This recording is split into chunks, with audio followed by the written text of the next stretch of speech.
To another edition of Social Media News Live. I'm so excited that you guys are joining us today. We're going to be talking all about content marketing. So I want to know, if you guys are joining us, what is your favorite tool? Let us know down below, and we would love it if you guys would share the love across the interwebs. And very excited to have Desiree here with us. Grace, how are you doing in Texas? I am good on my side of Texas. We have divided it successfully. I'm on one side and you're on the other. Yes. So, East Texas, yeah. So yes. Yeah. Desiree, where are you? Tell us where you are. I live in Michigan, in Brighton. It's like a suburb of Ann Arbor, and I'm basically hibernating. Like, it's just winter. I enjoy the beauty of it from my window, and then I just hang out and in my most coziest and warmest of clothes. So I just picture you living in a winter wonderland right now, like living in a snow globe. It is a true story. I keep looking out because my window's right there. It's a true story because it's like, I don't live in like the city. Like, I have like acreage out of town. So it's not like that dirty street snow. Oh yeah, we had that in Kansas. Yeah. It's like untouched. There's just deer prints and squirrel jumping everywhere. Like, it's super picturesque. I'm here for it. So I lived in Phoenix this time last year, and I'm like, that's just city and heat. So I'm like excited about. It's just been so nice. So we've got some people joining us live. We got our friend Ian Anderson Gary going, howdy, howdy, howdy. He knows we're from Texas. That's why the guy from UK is saying howdy, howdy, howdy. We've got our friend Brian Farrell saying good evening all. Brian, where are you watching from? Last time I think it was in Italy. What if you're still there walking around because it's evening? Yeah, and we are, Ian, impressed by your American accent. Very good. And Dave is stopping by. And so we were, if you joined a little bit late before I hit the when people kind of joining in, we're not talking about content marketing today. What is your favorite tool to manage your content marketing? Because I'm really interested in that, what you guys are using. Like, is there a favorite scheduler? I love Agorapulse. That's what I use. It's amazing. It lets me schedule everything out and plan stuff. So that's what I use for myself. I think Ian uses that as well. But also, I wanted to ask Desiree, what are you using to stream with? I know you're a big YouTube video creator. Like, what's your favorite piece of kit that you like? If you're stuck on a desert island and you're having to make videos, what would you not leave at home? Probably my phone. Like, if I'm honest. So, you asked a lot of different questions. Like, my device of choice, if I had to have one, just one, it would probably be my phone because I can do everything with it. But I'd really miss my setup because I have this selfie stand. Again, it's so weird about when we record these we get these questions because I'm like, all the gear I'd want to show you I'm using. So I'm pointing to stuff. I have this selfie pole that is attached to my desk, and it has 4 arms that come out for my webcam and a light, my microphone, and it just allows me to have one place to have everything. Then I have an extra light over here, and I don't know, but that gets me. But as far as live streaming tools, I'm Team StreamYard. I like it because it's easy, and I need easy in my life, and I like that I can just use my setup and just go in to the browser and go live. And I've been using it since it was in beta 2018, so it's hard for me to break the mold, go do other stuff. So since this is a podcast as well, what mic are you using? Because I bought, when I launched my YouTube channel in 2017, I also launched a podcast called Marketing for Your Boring Business. And we had 80 episodes, and they were really great. And I bought a used Blue Yeti off of eBay. And it's the same one. Just this one. I used that for years for my stuff. 4 years until...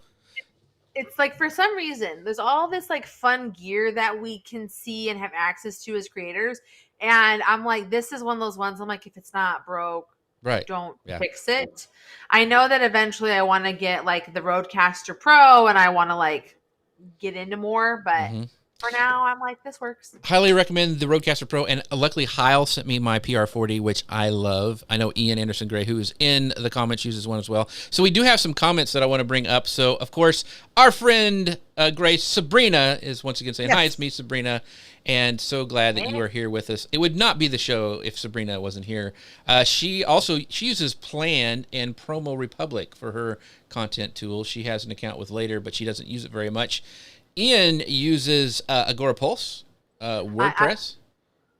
I'm team Sendable. I've been using Sendable since like 2011. Okay. Like it's a long. I've tried the other ones. Ian is like using everything out under the sun. I mean, he's using every single thing there. My goodness. So, yes. So many people are joining in. Thank you so much for you guys sharing this across the interwebs. We're going to go ahead and hit go on the podcast machine, and we will start the show. Grace, are you ready?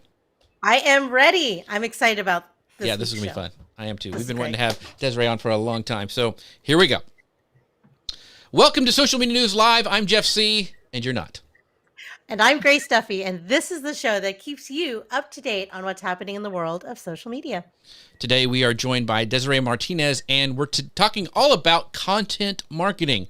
We're covering strategies for simplifying and streamlining your content plans for 2022 and sharing tools for generating ideas for creating the most engaging content for particular audiences. We're also going to be talking about video marketing updates. Desiree is an expert video creator and YouTuber, so we are excited to have her insights on what you need to know to drive your video marketing initiatives forward in 2022.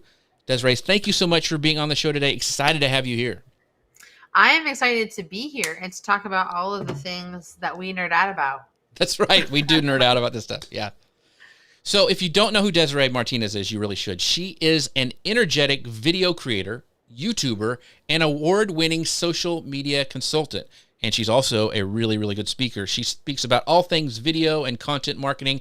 She is well known for her step-by-step plans to help companies, brands, and solopreneurs take actionable steps towards successful content marketing that grows businesses. Her credentials include being a Social Media Examiner contributor. She's a founder of Social Media Day Phoenix, which has been officially proclaimed a day in the state of Arizona. How cool is that? She's formerly a social media producer for CBS 5 in Phoenix, and she's hostess of the Women of YouTube podcast.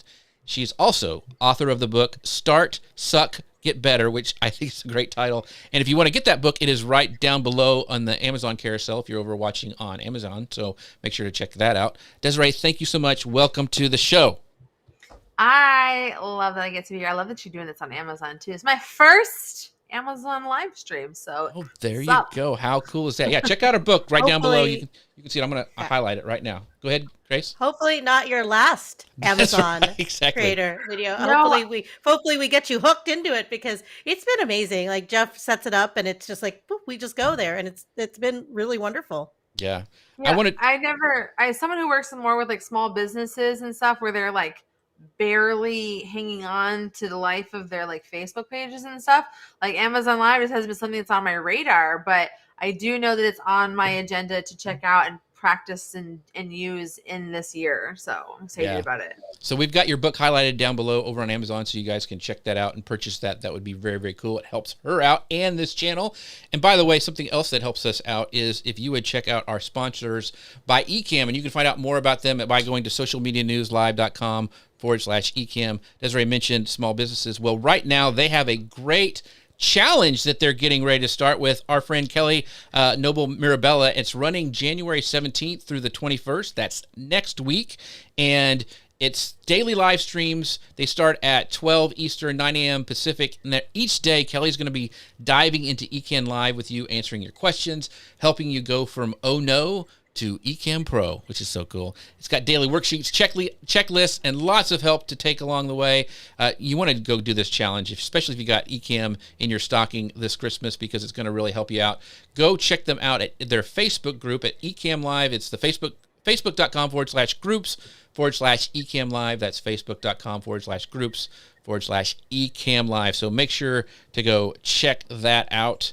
All right, Grace, this first segment, I know you're excited about this one, and you were excited to talk to Desiree, so take it away. I am, because I am the video content manager over at Restream. So content planning in 2022 is like my whole life. So I am so excited. This is kind of selfishly having Desiree on for my own needs. So content marketing covers. Sounds like you're here to get the ideas. That's right. I am here to get the ideas, and you are here to give the ideas, which I'm even excited about. So content marketing encompasses like a lot. There's so many types of content that you can create and place and share and post and follow for more, right? And many people tend to be perplexed about what we can do with content this year.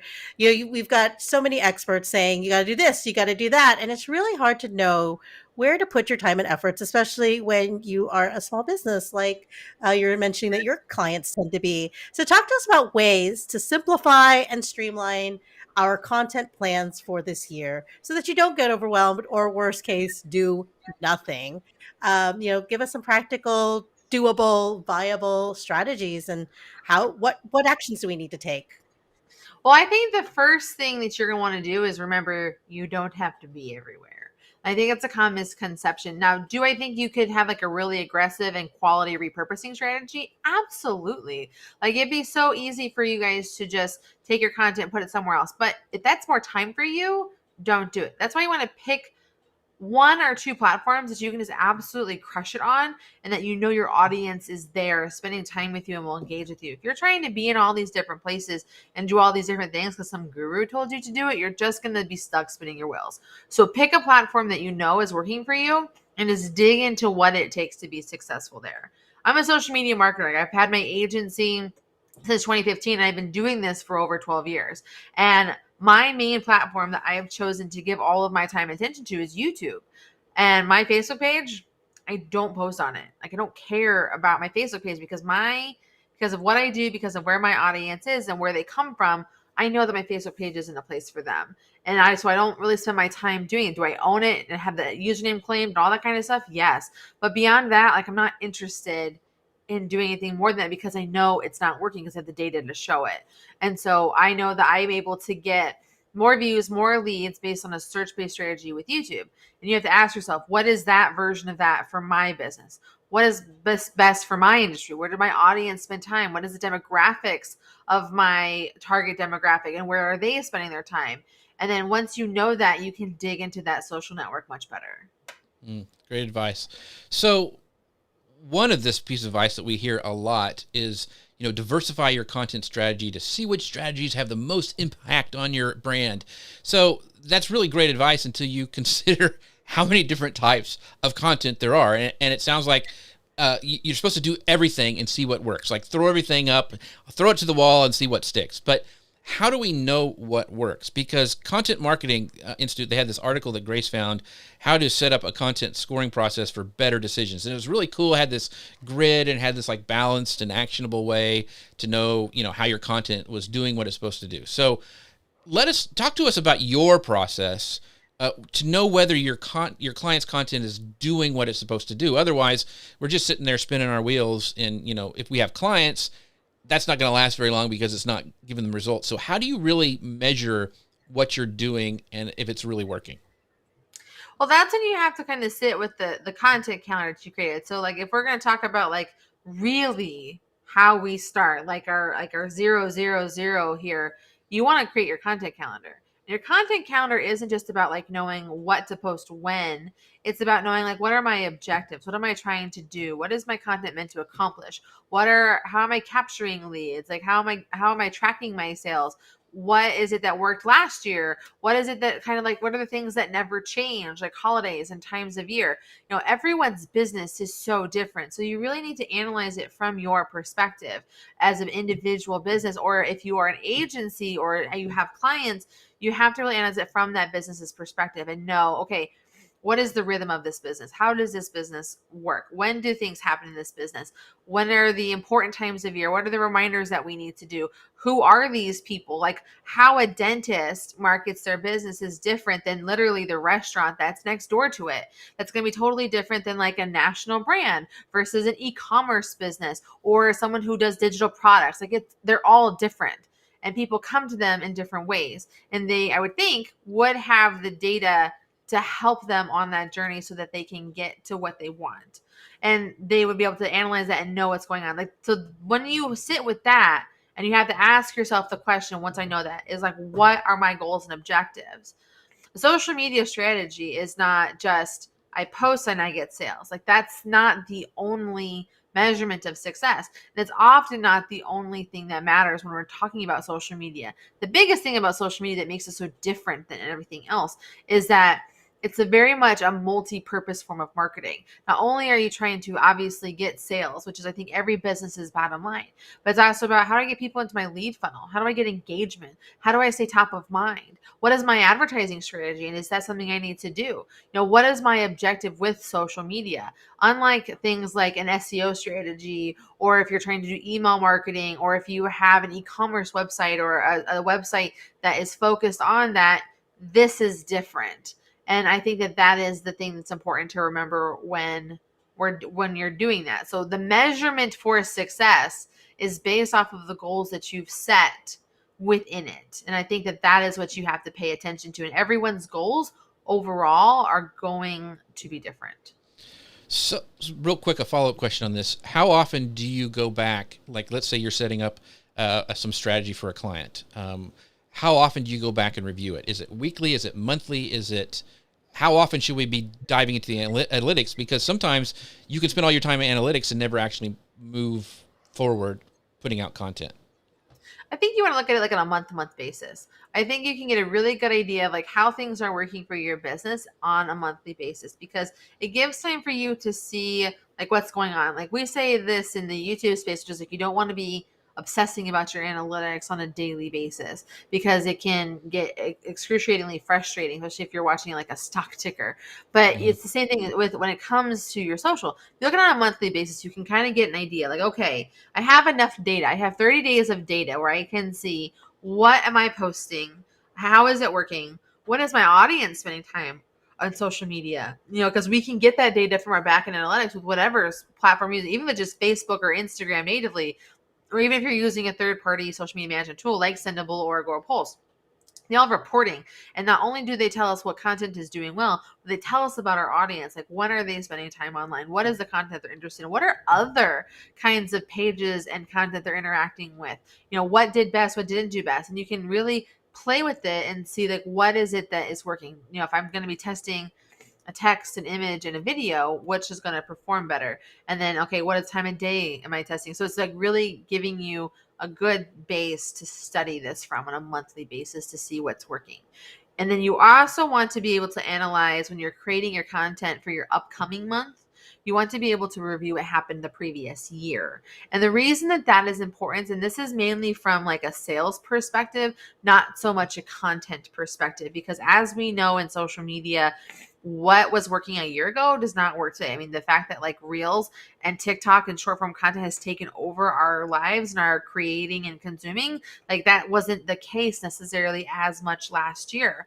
And so it's like, okay, but I do know that like there are rhythms in every business that don't change, like holidays or seasonal events that like, okay, what was it about, you know, February the 17th that resulted in such low sales? What is it about, you know, February the 21st that resulted in such high sales? And like evaluating like what was going on, not only on social media, but off of social media, like what was happening in the world, what was happening in your community. Was it a holiday? Was there something that happened? Was there some big promotion or push for something specific culturally? And having that idea so that you can kind of apply what you're going to do next month. So as we study our previous month and we study the previous year, it allows for us to know going forward what to change and what to pay attention to. It's awesome. I like your note about the paying attention to the seasonality of things, because different industries do have different seasonalities. They do. Like right now is a huge time for like the social media agencies for how-tos, education, business, growth, like that kind of stuff. Like this is a huge time of year for us. But you know what industry is not doing well this time of year? Tech. Why? Because they sold all of their tech right.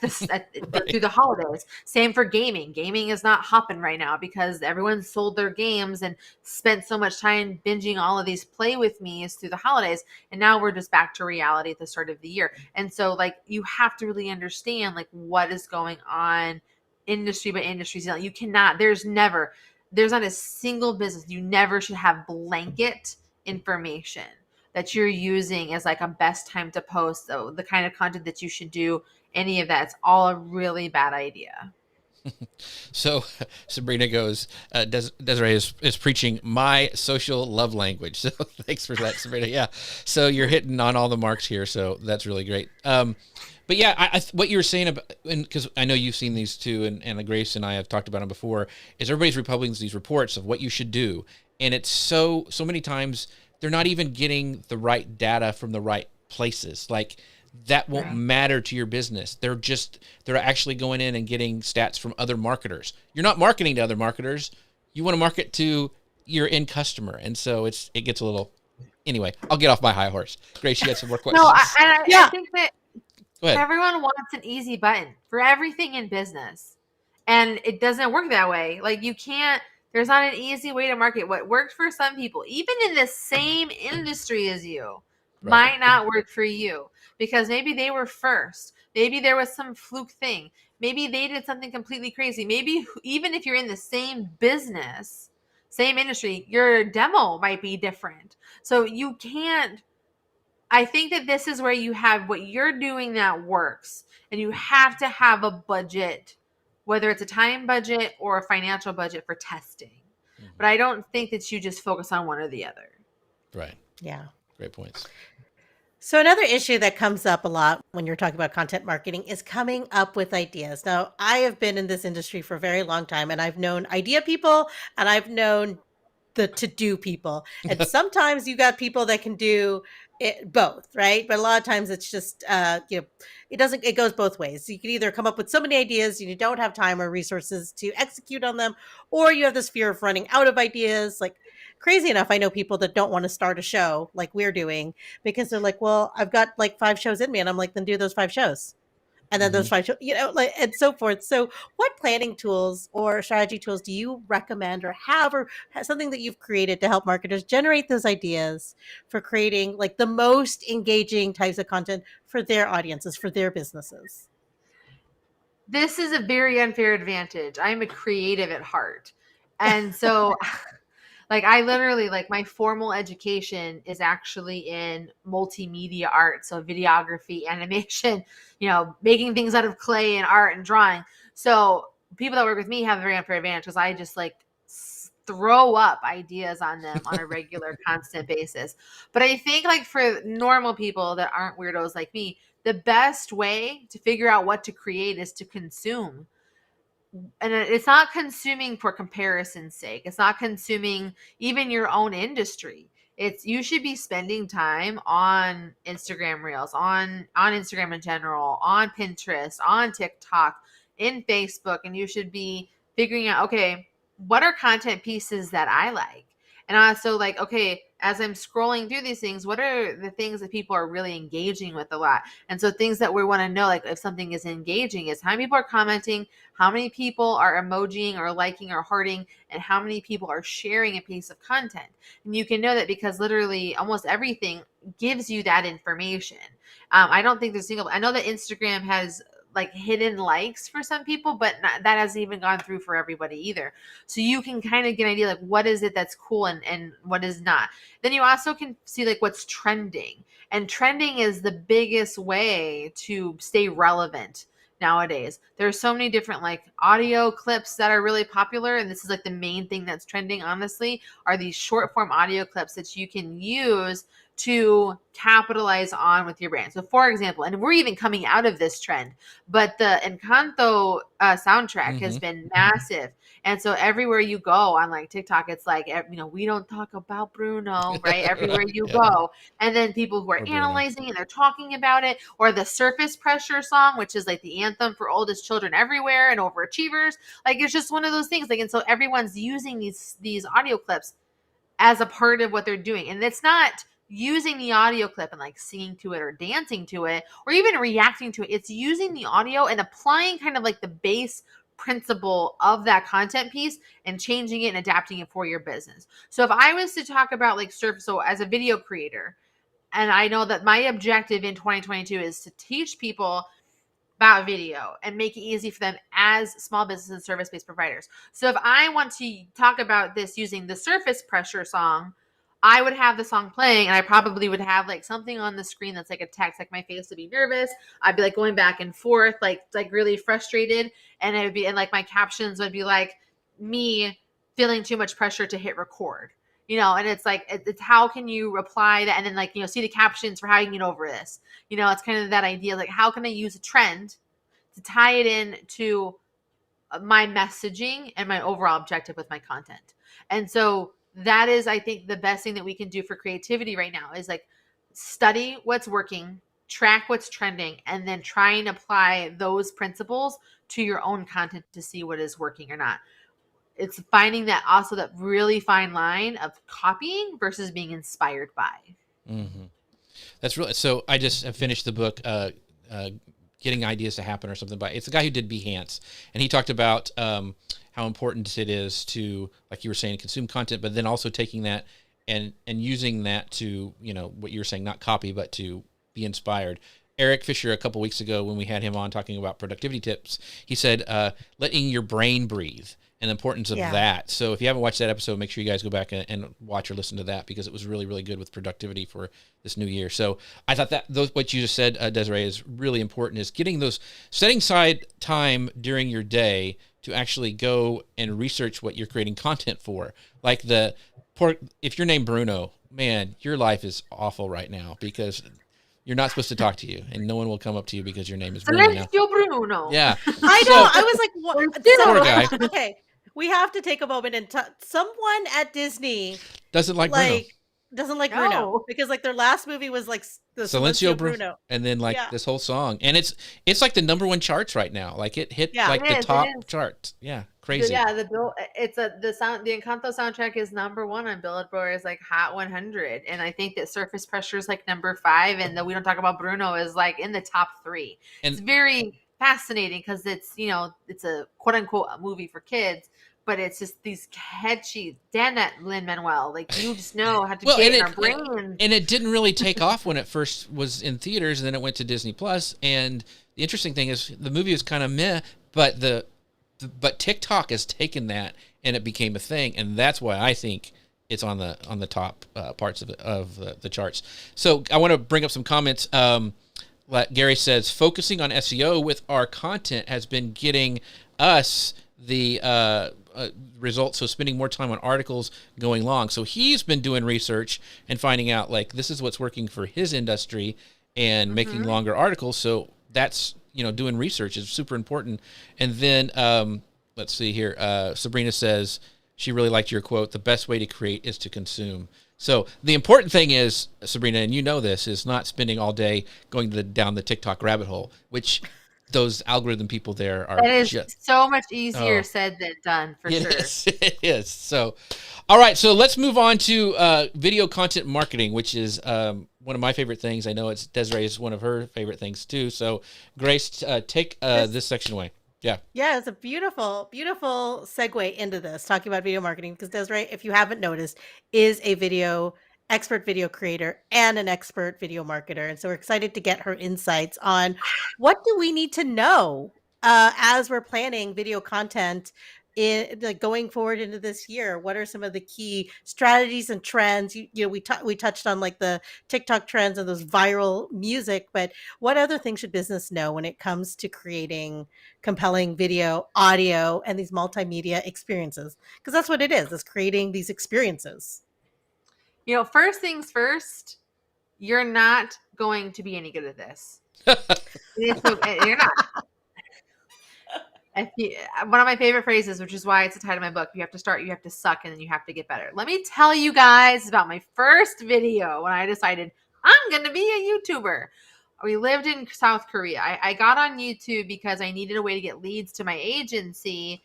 For my agency puts military spouses to work as social media managers, and we got orders as a military family to move to Korea, and would have been around like the 2-year mark of my agency. I'm like, I got to have a way to get leads. So I keep putting these military spouses to work. I'm like, YouTube is going to be my answer. And so my first video I got on, and I was giving content ideas for the month of August. Here are some content ideas that help you on what to post this month.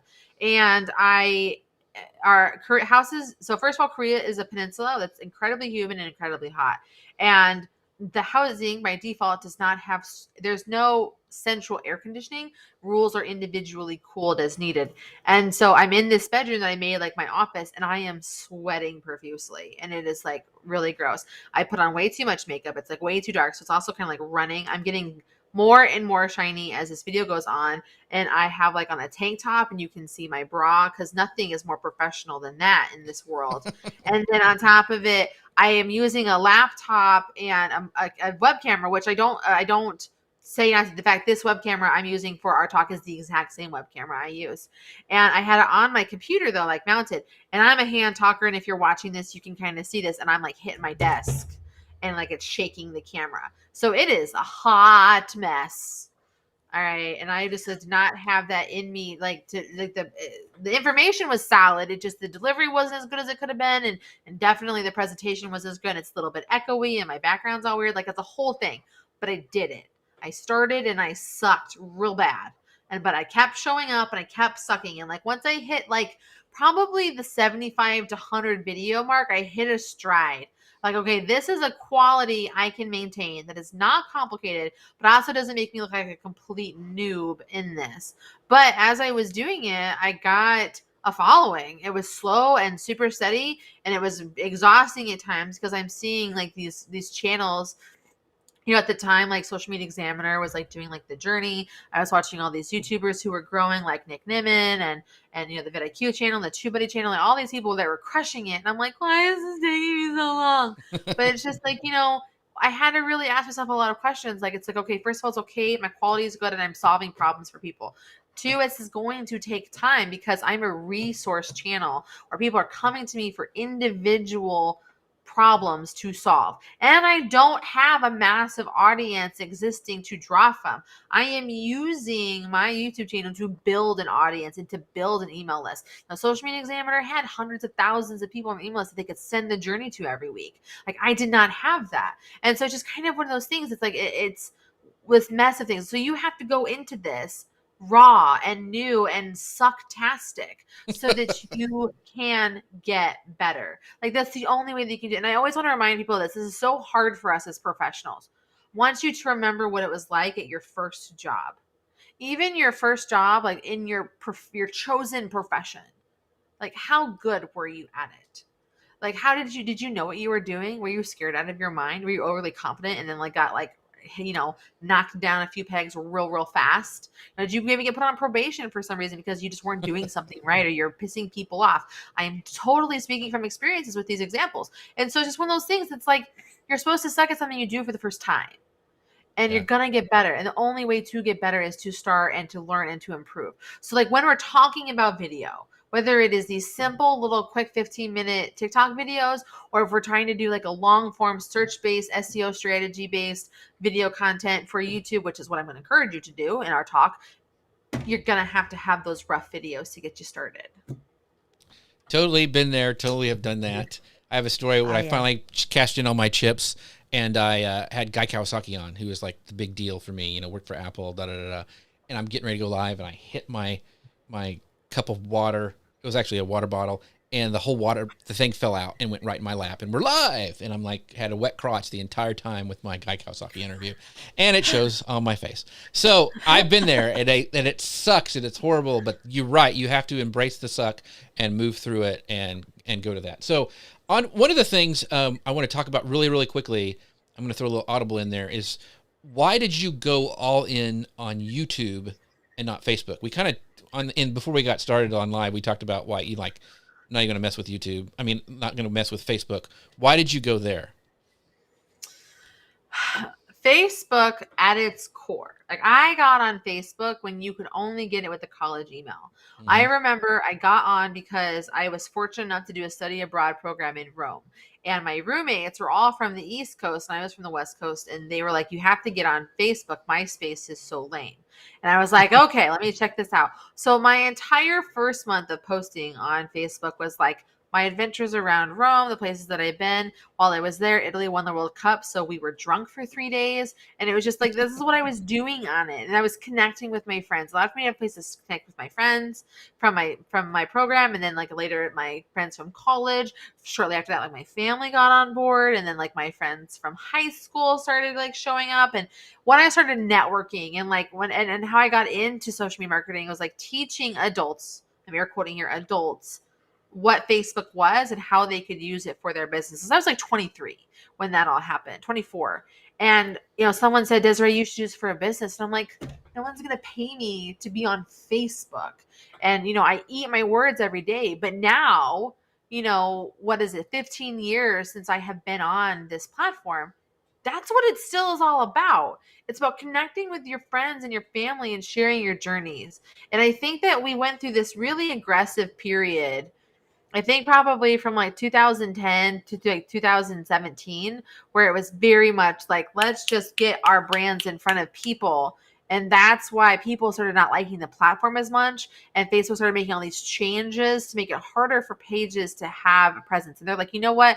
Our users care more about our people and from their individual relationships, and advertising, while it's a foundation of how we make money, people need to pay to be in front of these people. And it slowly started to have this transition. And they've tried to adopt and take different things. Like they acquired Instagram, they've acquired WhatsApp. They're doing this whole thing with Meta now. They're doing all this stuff with Oculus Rift. It's this future. And there's going to be a lot of things we still have to pay attention to. And if I was to do anything from a business perspective with Facebook, I think that has incredible value. I think it's Facebook groups. However, like we've been talking about, that's what works for my business, my industry, my people. People who are on Facebook are there to hang out and connect in the groups and do these very specific things. Because of how I get my leads for my business, because of how I know things work, because of my literal 5 years my 6 years of having my agency and my 4 years of being on YouTube, I know where my leads come from. And I've done the time. I've tried going all in on Facebook. I've had a live show. I've done all of the things. And my conclusion within that is like, people are not interested in learning about social media from me on Facebook. They want to do it on YouTube because YouTube is where they can search for their problems and I can show up as a solution. Facebook is where like we build relationships and continue to have engagement. And I would rather do that from my personal profile than my business page. See, I think that's super smart. And one of the reasons we go live everywhere with tools like Ecamm and Restream is it allows us to, go there. Because to me, it's not just giving information. I also love to build community. Like I love seeing Sabrina in here every week, and Gary and Robert Lee's here, and Dustin always shows up, even if he just waves his hand. I mean, so I love that about kind of getting the mix of all that stuff. So that being said, I want to talk a little bit more, and we've kind of teased at the beginning of the show. I want to talk about live shopping because I really like it. And I think it's not just over on Amazon Live, which we are over there. And by the way, you can get Desiree's book right underneath here if you want to. But it's been a big topic. If you look at all the, predictions, everybody's talking about live shopping, not just on Amazon, but also, Instagram's planning on doing something, Facebook for sure, all this stuff. So according to Business Insider, YouTube, Instagram, TikTok, they've all recently launched a bunch of social e-commerce tools. So this is great for influencers. It's more revenue opportunities. It's ways to connect with fans. So I would love for you to talk to us about how live shopping fits into a video marketing strategy that, like anyone can implement, if they're an influencer or not. But, what do retailers, store owners, or solopreneurs need to do to kind of implement live video shopping in their strategy? For me, when I think of shopping, I think the people that it works best for is it's people that have a product of some kind. Like even me as a service-based business, the only product, physical, tangible product I have is my book. And you can, I think, have some different shopping, like if I have digital tools that I'm selling, or if I want to find a way to sell my packages, or like my YouTube mastermind that I'm launching. Like if I want to do that through the shopping experience, but I really think that the best place, like the best way to start shopping and to start with shopping is to use the native tools. Every single platform has a native way to shop. We've got it with Instagram, we have with TikTok, we have with Facebook. You can set up your store no matter what kind of product or service you sell, and allows you to be able to learn about it, click on it, and potentially buy it right then and there. And so when it comes to the live shopping aspect of it, it's really just an extension of that. I don't think that you should do live shopping without setting up a store that's designed for you to sell. So like with my Amazon shopping page, I have a lot of I group together products to help you with stuff like, like a basic live streaming set, a basic recording set, every books I think that every video creator needs to read, and I have those on there. But I'm also in the video influencer program as well, and I'm just creating videos reviewing everything I own in my home, which I'm pretty sure is 80% bought off of Amazon, or can be found on Amazon. Because it's just a way for me to add revenue into my business. And like, for example, like this makeup kit, like I wore this eyeshadow today. They got to watch me put it on because I did it right before a live stream. I did a whole product review about this because it's something that I use. It's nothing to do with what I do, but it's a way for me to add more value to that product. And so that's the other part of it. If you have a product, get it in the hands of people that have an audience, people do buy and shop from, so that you can get it. I talk about this with YouTube when I educate people. And like when it comes to YouTube from a product-based perspective, like a Spanx. Spanx is the example that I love to use. Spanx is a terrible YouTube channel.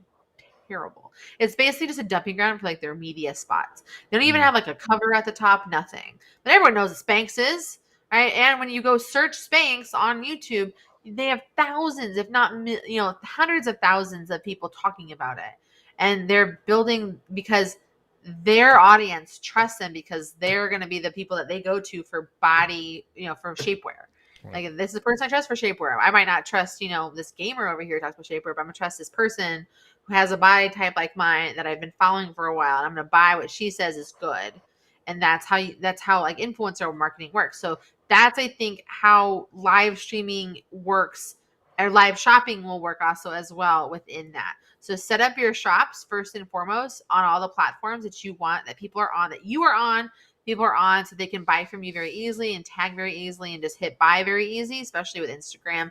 And then, figure out like, okay, how can I get my product in front of people who already have an audience that will buy this product from it or this service from it?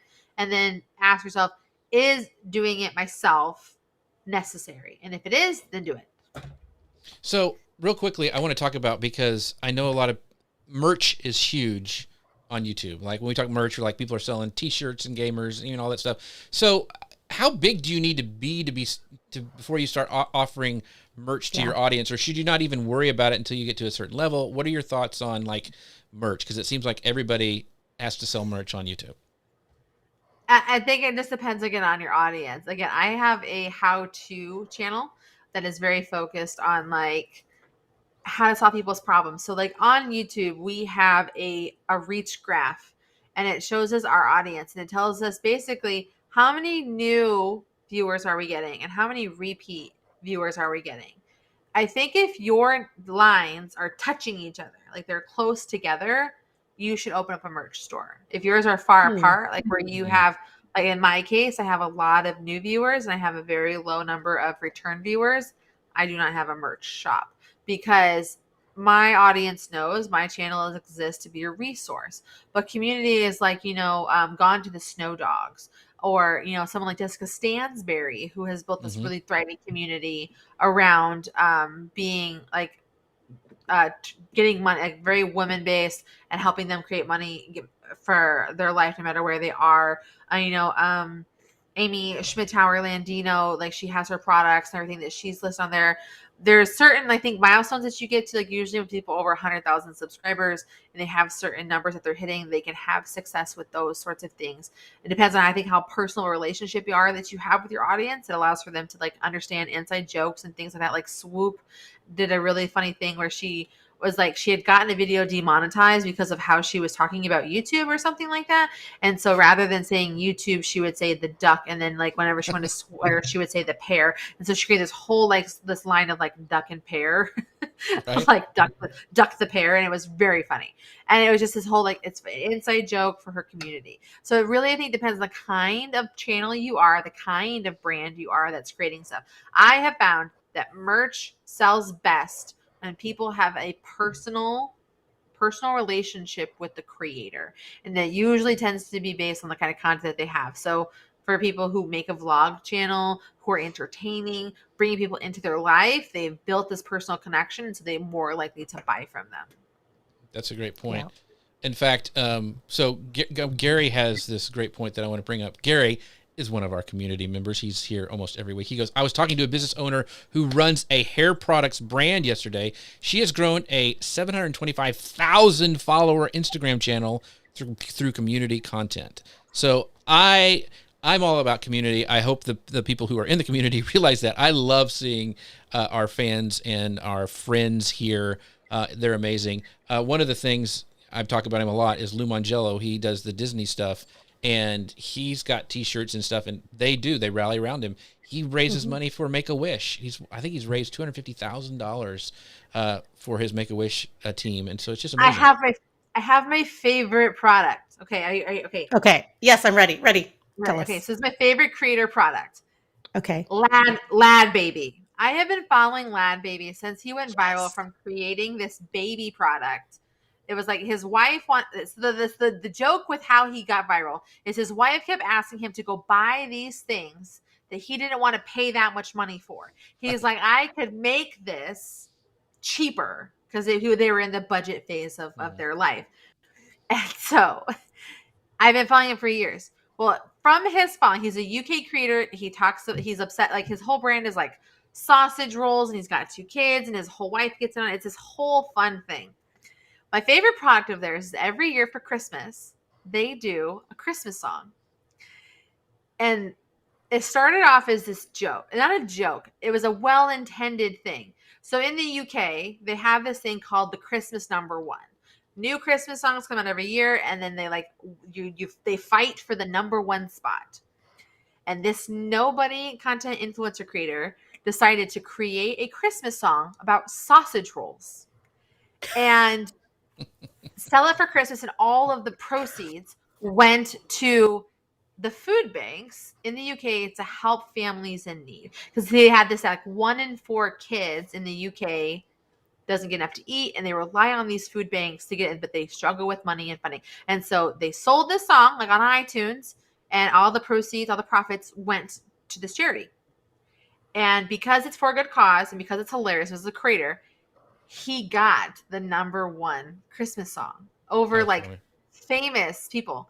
So he just broke a record, being the first artist, I'm air quoting, to hit the #1 4 years in a row. He makes a new song every year about Christmas and sausage rolls and does it. And this year he got Ed Sheridan and Elton John to partner with him on it. And all the money all the money that goes to that same food bank every year. It is my favorite creator product ever, because it's the underdog story, it's for a good cause, and it's so ridiculously on brand. And it's untangible and all that kind of stuff, but I love it. It's hands down my favorite creator product. And that's the kind of stuff I think that we as content creators are able to do, because we have these awesome communities that we build that we can do things with and sell to and grow. That's why community is so important. And community doesn't have to be a Facebook group. Community doesn't have to be a Patreon. Right. My community is in my email. I have an email list of almost 15,000 people that I email. And our last email that we sent got over 50% open rate. Right. Yeah. So that's how I know I'm giving great value to my audience, because they know what to expect from me and they know I'm going to help them. And they're helping me earn money in an unconventional way. They don't even realize it. Just by watching my videos, they help me make money because of AdSense. You know, by me being able to promote my book to my list and they buy my book, it helps me make money. And then when I launch things, or I do a live stream, or I'm speaking somewhere, especially virtually, or when I launch a product, I am launching a YouTube masterclass or a mastermind. I know that people from my list will join it and click on it and check it out because they know who I am and where they came from and how they've connected with me. Yeah. Absolutely. I love that story for 2 reasons. 1, it's an awesome, awesome story. And 2, I think it is a message out there for all the people that say, I can't make money on the thing that I love. I love to do this thing, but I can't make money off of it. You will find a way. And I love that this involves Christmas and sausage rolls, which are my 2 favorite things as well. So, There we go. I've never heard of a sausage. I never heard of sausage rolls till I need to ask Ian about that. He's a vegetarian. Yeah, he's a vegetarian. I think it's a British thing more than a thing that we know commonly in the States. I've never seen one. I've looked for them, but East Texas, we have kolaches, which have sausage in a roll. So I don't know. Maybe we just call different thing. Up north in Michigan, we have kolaches too, but it's like a sweet treat. It's like got nuts and stuff in it, and it's sprinkled in brown sugar and powdered sugar. See? So it's you learn something new every day. That's why we love our community here. And so I love stories about community. I love that story that you shared with us, Desiree, because that's just I love that the underdog story and the creators can really make a difference with their community. Speaking of community, I have to mention the great community over at Ecamm who sponsors this show, who makes it happen that we are able to spend this time with all you great folks here in the comments. You can find out more about them at socialmedianewslive.com/Ecamm. That's socialmedianewslive.com/Ecamm. Make sure you check out their training. They do a great job with community, with Doc Rock over there and Katie and all the two owners. They're amazing. So make sure you guys go check that out as well. So our last section, we're going to be talking about leveraging video content offline. And this was interesting. And we wanted to bring this up because last week, TikTok announced a partnership with this company called Atmosphere, which streams curated video content in commercial spaces like waiting rooms, gyms, and restaurants, all places that we want to go back to really, really quickly.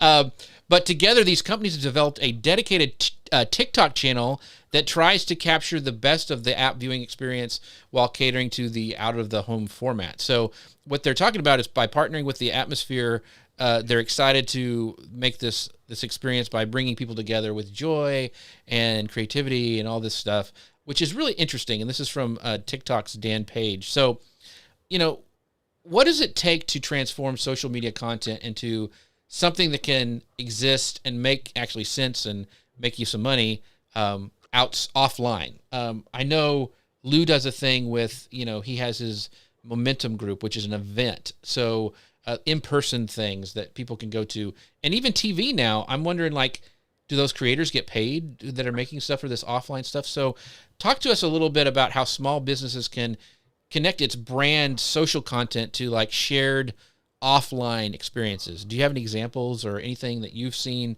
somebody you've seen be successful at this? There's a lot of different ways to do this, but honestly, there's not a lot. I think I should say that there are not a lot of ways to do this, I think, unless you get really creative. The best way to take something from the digital world into the real world is usually through an event of some kind. Mm-hmm. So whether that is for example, Daryl Eves. Eves is like the OG YouTube educator. Amazing. And he's got this point in his branding where he works on.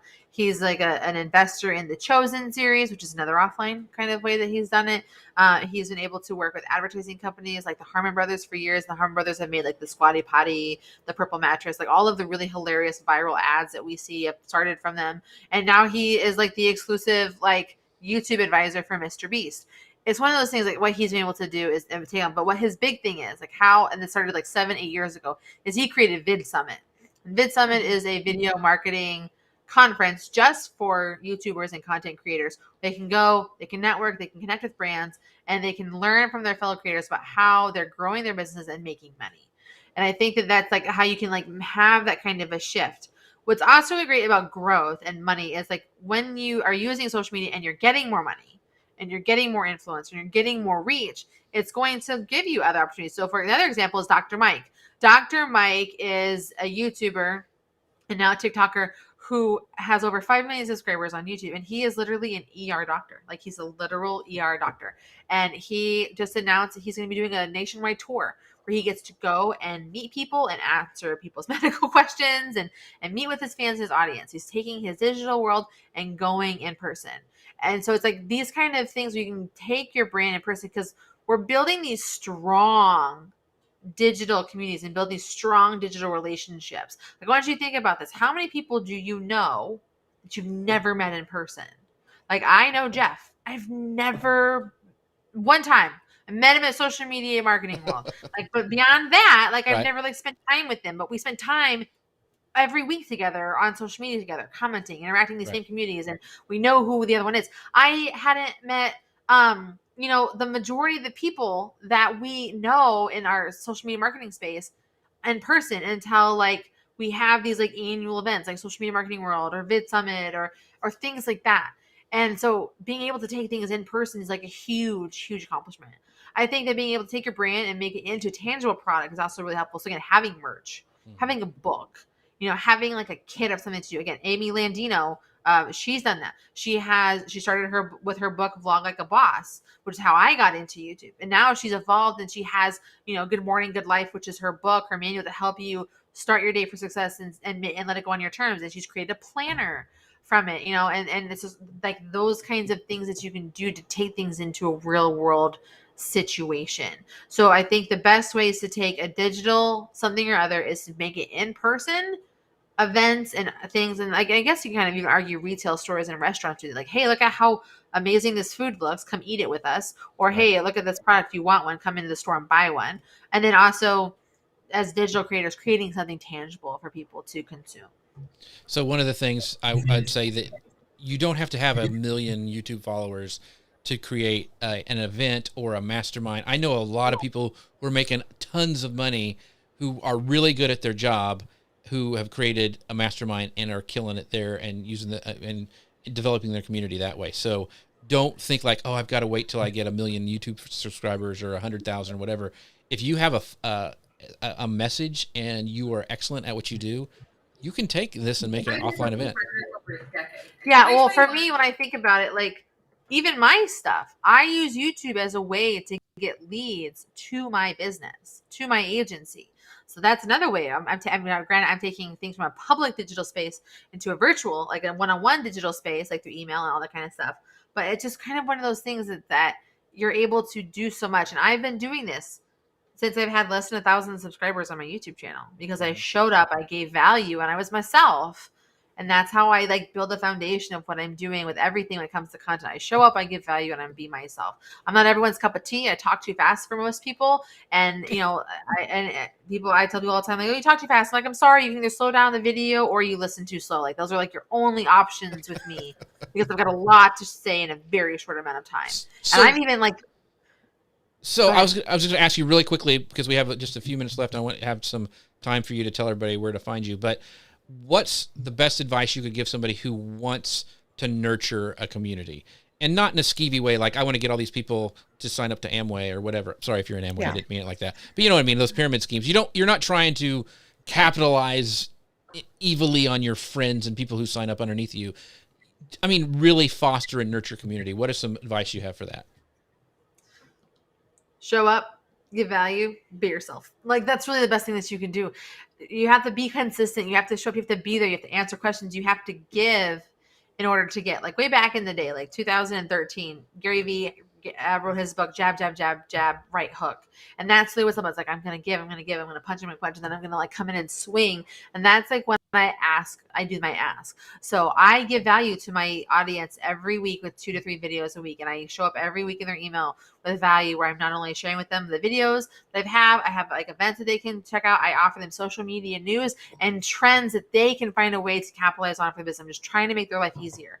That way, when I ask for something, not only are they opening the email, but they know that whatever I'm going to give them is going to support that as well. So that's the best thing I think that anyone can do when they're trying to nurture and build the community. So for our community, the ask that I am going to give is that you guys would all go follow Desiree at allinOneSocialMedia.com. Get her book. You can see that on Amazon. You can go and check that out there. But that would be a great thing that you could do to help me out, to help her out. So if you guys would do that, I would be appreciated. Follow her everywhere. Desiree, what else do you have cooking? You keep mentioning this YouTube course you got coming. What's some other things that you got coming up, or where would you like people to find out and follow you and download all the things? Best place that you can find me and what I'm doing and support me is just go to my YouTube channel. You can find it on YouTube at All in One Social Media. Like I try to keep it all within that house. I'm trying to offer value. If you need a video, if you want to know how something is made, please comment and tell me so I can get that done for you. And then just get on the email list. And like I offer freebies in every single video to help you on your social media journey, whether it's content planning, list of videos that you should make, live streaming overlays. I'm just trying to make your life as easy as possible. And then we can stay connected through the email. And then I can tell you when I'm doing things like free speaking events or joining my YouTube mastermind that I've been launching in February. Awesome. And one of the things, I love our community. I want to have Gary. I love our community so much. Gary says he loves sausage rolls. Yes, it's British. Eat with HP sauce. I don't know what HP sauce. I'm a little scared to ask, but Gary, I would love to know what that is. And he also said, lots of gems today, guys. Thank you. And also, Shalala Production says, great show today, guys. Appreciate you being here as well. Grace, as always, just amazing job producing the show. Where could people find the amazing Grace Duffy?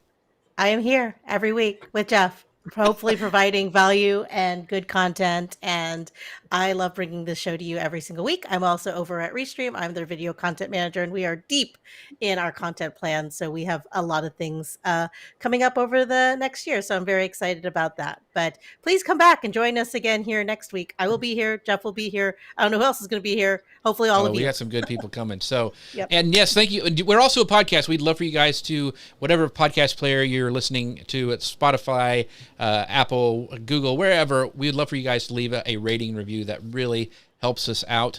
And with that, last comment. Are you on Amazon? Are you on the Amazon podcast? If you're live on Amazon. I am. You can actually subscribe to Amazon Play over on Amazon Live just by clicking down below. Thank you for reminding me of that, Desiree. That's awesome.